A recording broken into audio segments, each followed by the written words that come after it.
मित्रों, प्रसन्न गुरु जी का प्रणाम। आप जिंदगी में एक बार यदि आप माइंड सेट कर लेते हैं कि मुझको जीना कैसे है, मेरे जीने का तरीका क्या होगा, मानो फिर आप अपने सफलता के मंजिल को पा ही लेते हैं, आप अपना ग्रोथ कर ही लेते हैं। लेकिन यदि आप माइंड सेट नहीं किए हैं कि आपको जीवन में करना क्या है, आपको जीना कैसे है, आपका परिवार कैसे होगा, आपका घर कैसे होगा, आपका आंगन कैसे होगा, आपका करियर कैसे बनेगा, यदि कुछ भी आपने डिसाइड नहीं किया है अपने माइंड में, आपका माइंड सेट नहीं हुआ है, तब तो फिर आप बिखरते रहते हैं और मुसीबतें आते रहती है। कभी कहीं पहुंच जाते हैं, कभी कहीं पहुंच जाते हैं, कभी धन कमा लेते हैं, कभी नहीं कमाते हैं, कभी गली में घूमने लग जाते हैं, कभी आवारागर्दी में लग जाते हैं, कभी मटर गश्ती में लग जाते हैं, कभी दोस्तों के साथ चले जाते हैं, कभी आवारगी में जीवन बिताने लगते हैं। एक आवारा बादल का कोई भरोसा नहीं होता कि कहाँ बरसेगा नहीं बरसेगा, भरोसा नहीं होता। फिर ज़िंदगी में फिर आवारगी आ जाता है। तब उस समय तो हमें अच्छा लगता है जब तक हमारी शरीर है, बल है और हमारे पास जेब में धन है, चाहे वो बाप दादे का कमाया हो चाहे किसी का हो। तो ऐसे मेरे युवा जब रहते हैं तो उसको समाज में अच्छी बात नहीं बोली जाती, उसके लिए अच्छी निगाह से उसको नहीं देखे जाती, उसके को कोई अच्छा बोल ही नहीं सकता मित्र। लेकिन जो मेरा युवा घर में गरीबी देखा है, नहीं देखा है, फिर भी उसके मन में एक है कि उसका एक पास एक अच्छा मुकम्मल धन हो, पैसा हो, अच्छा बेस्ट हो, हर चीज़ उत्तम हो, आज की भौतिक संसाधन हो, सुख सुविधा का संसाधन हो, काम करने के लिए संसाधन हो, नौकरी जॉब अच्छा हो। तो जब ऐसे ही वह अपना माइंड सेट कर लेता है तब उसको वह रास्ता मिल जाता है और वो चलने लगता है। लेकिन इसमें भी कई बार हम ऐसे विपत्ति में आ जाते हैं या कुछ ऐसे हम उलझ जाते हैं रास्ते में, ऐसे चौक चौराहे पे आ जाते हैं जहाँ समझ नहीं आता कि मैं यहाँ से कौन सा टर्निंग पॉइंट लूँ, मैं यहाँ से कौन सा अपनी दिशा को बदलूँ, मैं यहाँ से किस मार्ग में चलूँ। तो फिर इसके लिए मित्र सबसे सही यदि कोई काउंसलर है और आपको ज़्यादा जानने वाला काउंसलर है, आपसे भी जो ज़्यादा जानता है, आपको क्या चाहिए आपसे भी वो ज़्यादा जानता है, आपको क्या बनना है वो आपसे भी ज़्यादा जानता है, आप क्या हो और क्या बन सकते हो वो आपसे उसको ज़्यादा ज्ञान है। आप उसी से सलाह मशविरा कर लो। कौन है वो? आपके भीतरी निर्देशक है, आपके भीतर में बैठा हुआ एक विवेक है, एक मस्तिष्क है, एक अचेतन मन है, एक चैतन्य मन है, एक दैवी शक्तियाँ हैं। चाहे आप उसको नाम कुछ भी दीजिए, वो आपके साथ सदैव रहता है, छाया बन के रहता है, सूक्ष्म शरीर है वो, आपका सूक्ष्म स्वरूप है, आपका ऊर्जा स्वरूप है। उसकी गाइड कर लिया करो, उससे मांग लिया करो कि भैया मैं इस रास्ते पे आ गया हूँ, अब मुझे किस रास्ते चलना है, अब इसको किया कैसे जाए। ठीक, गुरुजी होता तो समय लेता और कोई फीस वाला होता तो फीस पटा देता। यहाँ क्या पटाना है, यहाँ भी फीस लगेगा, यहाँ भी टाइम लेना पड़ेगा, टाइम तो यहाँ भी देना पड़ेगा, शुल्क तो यहाँ भी देना पड़ेगा। यहाँ क्या शुल्क है? यहाँ सांसों का शुल्क है। आप यदि अपने सांसों को गहरी लेते हैं और सांसें खाली करते हैं, जब सांसें गहरी लेते हैं उस समय आप अपनी सफलता को याद करें, आपके पास कितना समृद्धि है उसको याद करें, आपके पास कितनी क्षमताएं उसको याद करें, आपके पास कौन कौन सी कलाएं हैं उसको याद करें, आपके अंदर में कौन कौन सी क्षमताएं हैं, दक्षताएं हैं, उसको याद करें। और जब आप सांस बंद कर लेते हो तब आप शांत हो जाएं, शांत हो जाएं। ऐसा आप यदि 24 मरतबे कर लेते हो मित्र, सफलताओं को सोचा, कुंभक किया थोड़ी देर, फिर हम सांसें बाहर छोड़ दी, कुछ नहीं किया, खाली जगह दे दी। 24 मरतबा इतना करने के बाद आप दोनों हाथ गोदी में रख लेना और ओम का नाद करना 5 मिनट के लिए। फिर 5 मिनट के बाद आप शांत हो जाना, कुछ मत सोचना।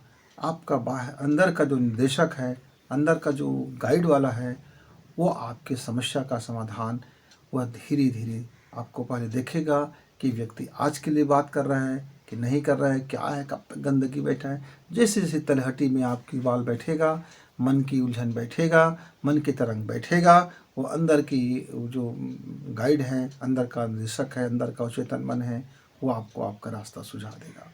देखिए करना क्या है उसको।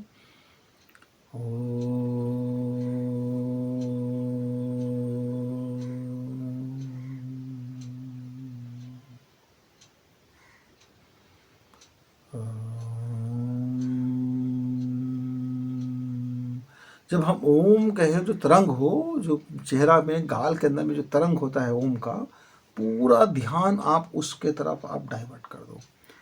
ओम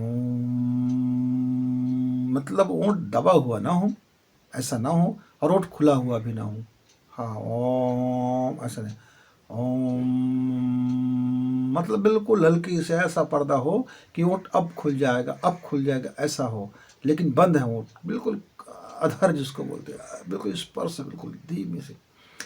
आप इसको कुछ दिन करेंगे मित्र, तो आप देखेंगे कि आपके जीवन में आपकी जो भी समस्या होगा, शरीर का समस्या, मन की समस्या, संबंधों की समस्या वगैरह वगैरह, समस्या कुछ भी होगा, वो अंदर का जो काउंसलर है वो आपको काउंसलिंग करना शुरू कर देगा। बस आपको उस बात को ध्यान से सुनना है, उस बात को समझना है, और उस बताए हुए मार्ग को चयन करके चलना है। उसमें बट, किंतु, परंतु, तर्कों का जाल जब तक चलता रहेगा वो आप मिस कर लोगे।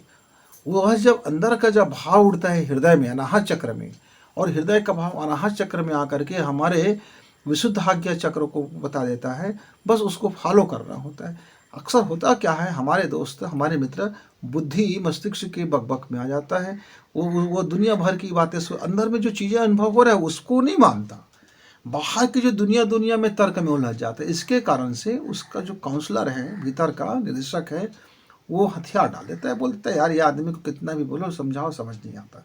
जैसे मान लीजिए आप नौजवान बच्चे हो, 25 साल के बच्चे हो, और आपके घर में पिताजी है, माताजी है, कितनी बार आपको कहते रहता है बेटा ये मत करो, बेटा वो मत करो, बेटी ये मत करो, वो मत करो, ऐसा मत करो, ऐसा जीवन जियो, ऐसा जीवन जियो, पर आप हर बार अनसुना करके कह देते हो तुम लोग जानते नहीं हो, पिछड़े ज़माने के हो, ऐसा है वैसा है, क्या जानो, मेरे दोस्त हैं, ये मेरे ये हो, मेरे वो है। और जब आप बड़ी मुसीबत में आ जाते हो, तब उस समय घर का जो काउंसलर होता है वो चुप हो जाता है, क्योंकि उसको पता है कि आप उसकी बात सुनोगे नहीं, आप उसकी बात मानोगे नहीं, इसलिए वो बोलना बंद कर देता है, सलाह देना बंद कर देता है, अधिकार दिखाना बंद कर देता है। अब आप निरा एकल अकेले हो जाते हो, अब फायदा भी आपका, घाटा भी आपका, उलझन भी आपका, सब कुछ आपका। तब आप परेशान हो जाते हो, तब सोचते हो मेरे घर के लोग मुझे टोके क्यों नहीं, मुझे बताए क्यों नहीं, मुझे रास्ते पे लाए क्यों नहीं। तब तक बहुत देर हो चुका होता है। मित्र, अपने जीवन के साथ भी आपका कुछ ऐसा है, आप अपने विचार में, दुनियादारी में इतना उलझ चुके होते हो, प्रलोभन में, वासना में, कामना में, मटरगस्ती में, आवारगी में इतना उलझ चुके होते हो कि भीतर का जो आपका जो प्राण शक्ति है उसकी बात ही नहीं सुनते हो, उसी का अनसुना कर देते हो। फिर दुनिया में आप किसका अनसुना करोगे, कौन कौन जाने। तो मित्र, भीतर की प्राण शक्ति की सलाह मान लिया करो, वह आपको हमेशा आपके कल्याण के लिए सलाह देगा, उत्तम सलाह देगा, सर्वोत्तम सलाह देगा, और आपका ज़िंदगी समृद्धि से भर जाएगा, सफलता से भर जाएंगे, आनंद से भर जाएगा, खुशी से भर जाएगा। जरा उसकी सहमति तो ले लिया करें, देखना जरा। हम अपने जीवन का आपको अनुभव बता रहे हैं, हमने आपको अनुभव शेयर किया है। ये उधार का ज्ञान नहीं मित्र कि पढ़ दिया, श्लोक पढ़ दिया, ऐसा फलाने ने कहा, ऐसे कोई कोटेशन बोल दिए, कैसे ढिकाने ने कहा, कोई किसी इसने कहा, उसने कहा, और लोगों से तालियां बटोरे। नहीं मित्र, आपको अच्छा लगे बुरा लगे मैं नहीं जानता, लेकिन ये जीवन का अनुभव के ज्ञान से आया हुआ, एक एक मणि माणिक के अनुभव से, एक एक उसका शब्द अनुभव से पिरोया गया है। आप चाहो तो इसको आजमा के देखना, और आप एक न एक दिन आपको आखिर में उस काउंसलर के पास आना पड़ता है। बस लोग तब आते हैं जब उसकी सारी हैसियत चुक चुकी होती है, जब वो निरा बेकार हो चुका होता है, सामर्थ्यहीन हो चुका होता है, अब उसकी कोई वैल्यू नहीं रह जाता है, तब वो अपनी आत्मा के करीब आता है।